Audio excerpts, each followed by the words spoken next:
আমি কালীপুজো ভাইফোঁটাতে এই পোস্টটা করেছিলাম। আমি আমার ছেলেকে বলছিলাম যে, "তুই ভগবানের কাছে প্রে কর, তোকে যেন একটা ভগবান বোন দেয়। আর সেই বোন তোকে প্রত্যেক বছর ভাইফোঁটা দেবে।" তাই এখানে একটা বোন বা দিদি মনে হয় কমেন্টস করেছে, "দিদি বেবি হয়নি তোমার?" না, আমার তো বেবি হয়ে গেছে। আমার একটা ছেলে আছে। কিন্তু সবারই তো শখ থাকে।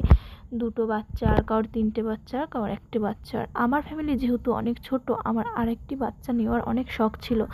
কিন্তু আমি আমার জীব কিন্তু আমি আমার জীবনে যে এত ওষুধপত্র খেয়ে ফেলেছি, আমার জীবনে যে এত সাইড এফেক্ট এত পরিমাণে পড়েছে, তাই আমার এখন আর বাচ্চা আসছে না। খুবই দুঃখজনক, খুবই কষ্ট পাই আমি যখন দুটো বাচ্চা প্রত্যেক ঘরে দেখি, ২ টো ৩ টে। আমারও না একটা বাচ্চাই ভালো লাগতো, কিন্তু আমাদের ফ্যামিলিটা বললাম না যেহেতু ছোট, সেহেতু ২ টো বাচ্চা হলে ভীষণ ভালো হতো। আর যেহেতু আমার ছেলের বয়স হয়ে গেছে ৭, তাই এই বয়সে যদি না নিই তবে ওর থেকে অনেক ছোট হয়ে যায়। ভগবানের প্রতি আমার বিশ্বাস আছে, আমার একদিন হবেই হবে। কিন্তু আমার ফ্যামিলি এবং কি আমার হাজব্যান্ড বলে, "তুমি আগে সুস্থ হও তারপরে।"